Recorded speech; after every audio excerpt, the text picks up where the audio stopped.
नेपाल से बड़ी खबर है। नेपाल में बेटी रोटी का संबंध और भारत नेपाल मित्रता इस वक्त सरकार के निर्णय पर भारी पड़ रही है, क्योंकि वहां की सर्वोच्च अदालत ने 100 रुपया पर भंसार के नियम पर तत्काल रोक लगा दिया है। भारतीय और नेपाली जो मधेसी इलाका के लोग हैं उनके लिए बड़ी राहत की खबर है। नेपाल के सर्वोच्च न्यायालय के द्वारा सरकार का निर्णय 100 रुपया से अधिक कीमत का सामान होते ही भंसार देना पड़ेगा, इस निर्णय पर तत्काल ही नेपाल सरकार के इस निर्णय पर सर्वोच्च न्यायालय ने रोक लगा दिया। अस्थायी रूप से रोक लगाया गया और मधेश के लोगों में प्रसन्नता है। लोगों ने साफ साफ कहा है कि जिस देश का न्यायालय, जिस देश की न्यायालय सख्त हो, ईमानदार हो, उस देश की जनता को चिंता करने की जरूरत नहीं है। न्यायालय का जिंदा होना, न्यायालय का ताकतवर होना और न्यायालय के अंदर आम इंसान की भावनाओं, संबंधों का ख्याल रहना बेहद जरूरी है। हम आपको बता दें कि नेपाल के सुप्रीम कोर्ट ने नेपाल भारत सीमा से आम नागरिकों द्वारा लाए जाने वाले 100 रुपये से अधिक मूल्य के दैनिक उपयोग के सामान पर लगाए गए कस्टम शुल्क की वसूली पर अंतरिम रोक लगा दी है। अदालत के इस आदेश से तराई मधेश के सीमावर्ती इलाकों में रह रहे लोगों को बड़ी राहत मिली है। सुप्रीम कोर्ट के न्यायाधीश हरि प्रसाद पुयाल और टेक प्रसाद ढुंगाना की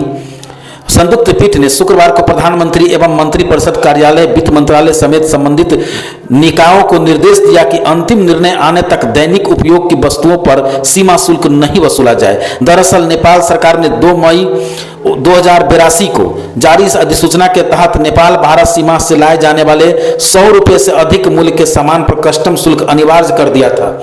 इस निर्णय के बाद सीमावर्ती क्षेत्रों में विरोध शुरू हो गया था। लोगों का कहना था कि इससे रोजमर्रा की आवश्यक वस्तुओं की आवाजाही प्रभावित हो रही है। सरकार के इसी निर्णय को चुनौती देते हुए अधिवक्ता अमितेश पंडित, आकाश महतो, सुयोग सिंह और प्रशांत विक्रम शाह ने 14 अप्रैल को सुप्रीम कोर्ट में रीट याचिका दायर की थी। याचिकाकर्ता ने तर्क दिया था कि यह व्यवस्था सीमा शुल्क अधिनियम 2081 की भावना के विपरीत है तथा आम नागरिकों के हितों पर प्रतिकूल प्रभाव डालती है। सुनवाई के बाद अदालत ने प्रारंभिक तौर पर याचिकाकर्ताओं की दलीलों को गंभीर मानते हुए अंतरिम आदेश जारी किया। अब फैसला आने तक सरकार उस प्रावधान के तहत दैनिक उपयोग की वस्तुओं पर कस्टम शुल्क नहीं ले सकेगी। जैसे ही फैसले की बात बाहर आई, देश के सभी महत्वपूर्ण मीडिया ने इसे प्राथमिकता में रखा। अब हर जगह न्यायालय के इस निर्णय पर लोगों ने एक ही बात कहना प्रारंभ कर दिया है कि जिस देश की अदालत सख्त और ईमानदार हो, वहां की सरकारें अपनी मनमानी नहीं कर सकती है। आगे जो भी रिपोर्ट आएगा हम आपको बताएंगे, लेकिन इस वक्त बड़ी खबर है कि मधेश के इलाकों के लिए, भारतीय सीमावर्ती इलाकों के लिए और भारत और नेपाल के उन लोगों के लिए जिनका एक दूसरे देश में संबंध है, जो सनेश तक लेकर जा रहे थे, लेकिन बॉर्डर पर कई ऐसे सोशल मीडिया में खबरें आ रही थी, दृश्य आ रहा था जो आपत्तिजनक था। लोग परेशान थे, महिलाएं परेशान थी, उनके सामान फेंके जा रहे थे। 100 रुपया से अधिक पर भंसार की बात सामने आ रही थी, लोग परेशान हो गए थे। और इसी बीच सर्वोच्च न्यायालय के इस निर्णय ने भारत और नेपाल के सीमावर्ती लोगों को और बेटी रोटी के संबंध को जहां मजबूती प्रदान किया है, वहीं लोगों में राहत है। इस रिपोर्ट में मैं मुकुंद कुमार अग्रवाल।